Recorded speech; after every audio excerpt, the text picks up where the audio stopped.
you visualize it? All right, so I want you to put that in your hand, and I want you to put that up in the air, and I want you to pretend that the louder you yell and holler and get excited about it, the quicker it's going to come to you. Okay? So I'm going to count to 3, and on the count of 3, for like 20 whole seconds, I want you to imagine this thing that you want, this desire of your heart, this thing that will change your life is already yours. The louder and more excited you become. Are you guys ready? Yes. Okay, 1, 2, 3, go.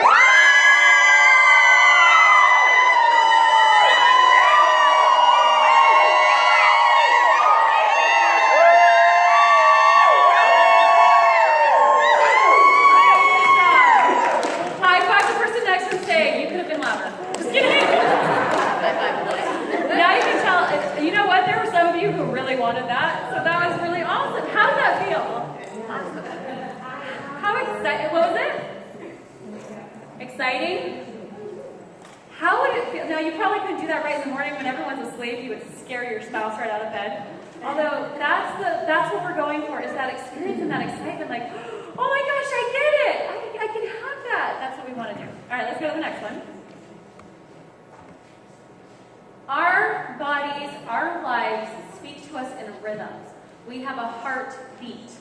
We have a blood flow. We have patterns in our body. We have sleep rhythms. We have these waves. We have all these different things that create this sense of patterns and rhythmic movements in our life. So if you can start doing this 3 minutes in the morning and 3 minutes at night, and then throughout the day start seeing it. If you just do it random times, your body doesn't get the memo. And our bodies, like, repetition is the mother of skill. It has to be within the first 15 minutes of your day. And so the first 15 minutes of your day, when you wake up, do your little mantra. Everything I need is within me now. I'm so happy and grateful for all the goodness that's coming into my life. Look at your vision board and really experience it. Get really grateful for it. Put your hands in the air. If you can't, like, scream, just pretend you're screaming. And just be so excited to have that. But having a set time. It's kind of like when you tell people about the oils, you hook it to a habit. So if someone's like, I can never remember to take my oils or my vitamins. Well, do you have breakfast? Yeah. Do it when you do breakfast. Do you have dinner? Yeah. Do it when you have dinner. You hook things to a habit. So if you wake up in the morning and you hit the snooze button 5 times, are you setting yourself up for a fantastic day? No, because you're not excited for anything. You've got to have a visual goal. Like, it's got to be something you're excited about. So let's go to the next one. 5 things to change right now. Get education. If you want to go to Hawaii, or you want to become a diamond, or you want to serve 1 million people, or you want to do whatever, you need to get education about it. How would you even go? How do I get tickets for that? How much does it cost? The next thing is, who has already been there? Who's already done what you're wanting to do? And start talking with them. Do you think that's going to help with your reference of seeing that white paper? Because you're going to be like, oh, I didn't even know that was possible. Okay? And becoming the kind of person who can have that is really key. Want it. Well, of course you want it, but do you really want it? There was something I put on my vision board, and I realized, this is so funny, I put on there that I wanted to go to Idaho for Christmas. And I had it on my vision board, but every time I'd look at it, I'd have this sinking feeling. And I'd be like, oh, I really don't want to deal with the family drama. It's not my favorite. And I realized, I'm like, I don't want that. So I took it off my vision board, and I actually, like, trashed it. Well, I found it the other day. One of my kids had found it, and they, like, stuck it back on my vision board. I'm like, oh my gosh, we're probably going to go to Idaho now because it's, like, so strong in their mind. So you have to want it. You've got to want it. The next thing is create an after story. Anyone ever done this? So you picture in your mind what you want, you experience it, you're really, like, grateful for it, and then write down all the cool things that happen to you after that has been created in your life. Oh my gosh, when I went to Hawaii, I had the best meals I've ever had. I played with the dolphins. Oh my gosh, I kind of want to go to Hawaii now. This sounds really fun. Anyways, and you start writing down what it brought to your life, because that's going to give you even more fuel for that. Stop the trash talk. Now, I put a little link under here because you can actually get this program for free on Kirk Duncan's site. It's called Building a Mind of Steel. If you go through all of these things, and I didn't teach you this one thing, it'd be irresponsible. Because you are going to put a goal up there, and life is going to give you some pushback. It's going to ask you, do you really want it? And if you can start to really see yourself as the kind of person and remember your past successes, that's really the key thing, is remember what you have done well, and then get it into that place where you want it. But you're going to look at your vision board, you're going to be like, oh, this is so amazing, and you're going to walk away, and not even 30 seconds later, what are you going to hear? That's never going to happen. You can't have that. Who do you think you are? And it's going to be like, that's selfish. Anyone ever heard that one? So you want to know a secret? How you get rid of that? Is when you're doing your after story, tell about all the people it benefits by you having that thing. Boom, gone. You get to check that one off the list. So whatever those things are that come up for you, there's a whole thing that you can do to stop the trash talk. Write those things down, burn them, flip them, do whatever you need to do to get those out of your head. Because if you spend 3 minutes and you're just like really into it, and then the rest of your day, you're listening to all the trash talk of how it's not going to happen, what's going to be like more on the scale? You've spent more time visualizing how it's not going to work. You've got to like really tip the scales and acknowledge this stuff so that you can get rid of it. So that you can focus here on what those things are that are important to you. And I'm really excited because this is something that you don't have to have a lot of talent to do. Thank goodness. You can seriously just do some tape on the wall and put some pictures up with some items. How many do you need to start with? Start with one thing. If you want to really experience having a pumpkin like Jamba Juice, put that on there. You know, like you can go bigger if you want to, but the more little successes you have, I notice when I put something really huge on there, my stomach like gets tight and tense. So sometimes you can still have that big thing on there, but break it down in little chunks. So for me, I put on there, okay, I'm going to release 5 pounds. Because if I think of how much I actually want to lose, it makes me feel sad and depressed and there's too much. But if I think 5 pounds, I'm like, I could do that. I have a reference for how I've done that before. What if you want to be diamond? Oh my gosh, that's kind of huge. Well, what about elite? I could enroll 10 people. That's measurable. I could do that. So break it down so that you can see it. You can say it, you can hear it, and you can feel it. So, yes. Because I've heard you talk about vision boards before. I know you've done them. Don't you do sticky notes where you have in a meeting area? Yeah, I do have sticky notes on some of them where like it's a progressive goal. So I've also done 30-day goals, so you can kind of check those off as you go. So if it's like, you know, because sometimes we get wrapped up in the end results, and it's like, hey, I want to have this big thing. But sometimes we're looking to change the behavior. So acknowledging your effort is just as important, I think. Because it gives you that sense of, oh, see, look, I can do things, and not necessarily based on the end results. Does anyone else have any questions? Yeah. I have something to share. Oh, yeah, do you want to share? Yeah. Come on up. Or you can stand up and just... So we actually did a retreat with Chrissy and Roxanne and a few other women that normally come to the meeting. No, Janie, you were there.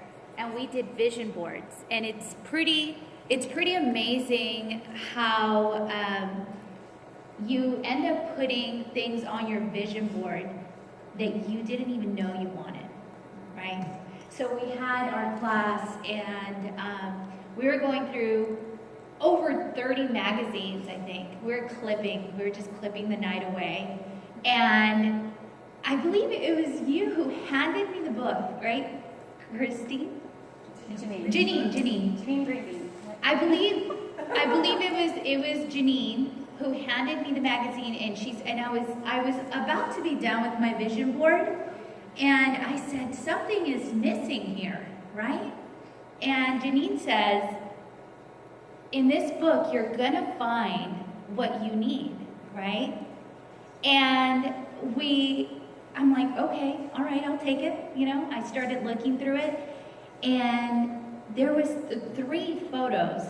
This photo popped up 3 different times. It was in the index. It was the main story, and it was in the back as a reference as well. I had given up motherhood. I just said, I'm not gonna do it. I'm just not gonna do it. I went through a divorce, and I said, I'm not gonna do it anymore.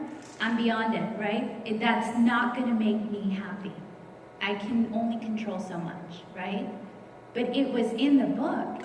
And I looked at her when I saw I saw it 3 different times. And it was just the right space that I needed to put on there. And I put it on there. And even today, when they said, what is that one thing that you can see, that you can feel? I recently got engaged. I'm gonna get married, and we talked about building a family, and that's still on my vision board. So thank you for that. Did anyone else have a share? I know someone, oh yeah, do you want to go ahead and come up and share? Does anybody not believe that your vision board can happen? What you wrote down today? Does anyone think it's like woo-woo? But you really are afraid and it won't happen? I wrote time management because I never have enough time. I'm a cleaning lady for over 20 years, and I've had many businesses that I've built and accomplished. So my vision board has all this stuff, and October 9th, my dad passed away. And it happens, it's part of a guarantee of being born. All of my years, 53, he would look this up, look this up, look this up. He left me with a hoarder house, but it's not trash, it's treasures. It's the 9th week that I have been washing pottery, putting stuff in bins, because there's no room to turn around. A friend of his that I've known for about 15 years is from Japan. He just made a $13,000 deal on 5 pair of clothing for me. Last week I was cleaning a house that had food poisoning at Thanksgiving, and they didn't clean up the bathrooms. And I've been cleaning bathrooms, and I'm tired. And I thought, and all of a sudden, because I knew this deal was coming in, this guy had sold $1,700 worth of stuff for me of my dad's, and he took his cut. And I went, I don't have to clean houses anymore. Because I was dividing cleaning houses because I needed the money to put into my doTERRA business, because I want to be at this goal. But I couldn't, my doTERRA business has floundered, my time at 9 weeks has cost me to do about 75% of my effort at cleaning anymore. And I went, and I'm so hard-headed, but I went, I don't have to do this anymore because I'm spreading myself too thin. My vision board dictated all of that. I never knew how I could figure out and strategize it. It happened. And all of those years that I was like, I don't want to know. I had a Hawaiian store. He was into pottery and Levi jackets. Fortunately, a Levi jacket brought me $4,000. So your dreams can come true. Don't ever forget, it just takes time. And I'm always somebody that, okay, I know what I want, I'm going to do it, and it's going to happen tomorrow. I finally had to let go. Physically, I have to let go because I'm getting more tired, but you can do anything. And your presentation's awesome today. So because of that and these trainings, you have to believe in yourself. Beautiful. Give her a hand.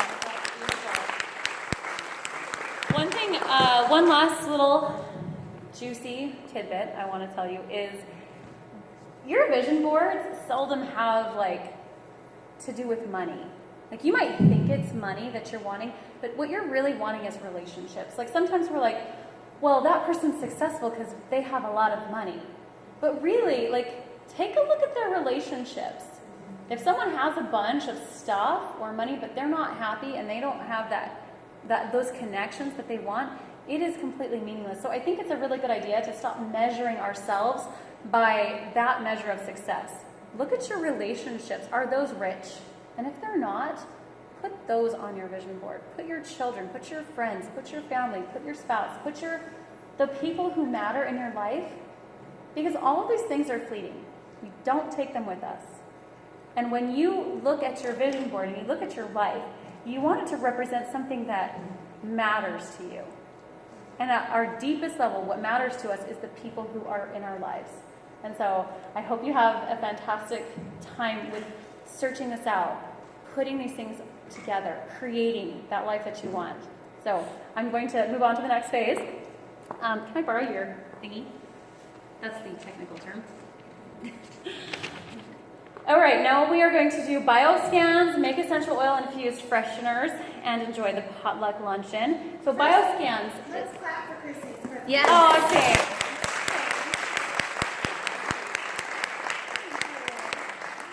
Oh, that feels so good. How does that feel so good? Get a bioscan. So who's here who has an iTobi or a scanner? All right, would you ladies mind making your way over to this area over here? And then you can get a scan from her. Now, here's some housekeeping things. If you go there and get a scan, don't sit there and try to write everything out. Take a picture with your phone. And do you see the table to the left? That's where you're going to look up the emotional side of those oils. So you're going to get your scan here, take a picture of the oils that came up, and if you want to, you can look them up over here on the emotional or physical side. But do not hang out here. We want to move people through pretty quickly so that they can also eat. If it's Itobi, email it directly. Okay, Itobi gets emailed, which is great. Make an essential oil infused air freshener. You guys see this table over here? That is where you're going to make this. Now, I actually don't know the instructions for this.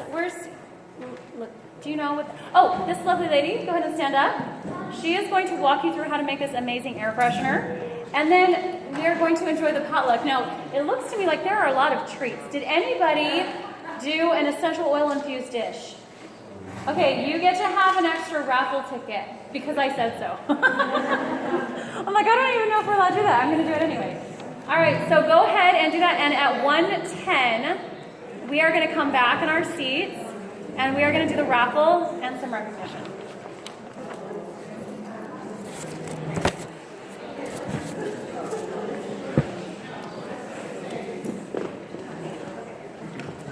Chrissy, are you using this or are you finished? All done. Should I just close it down? I will. Okay.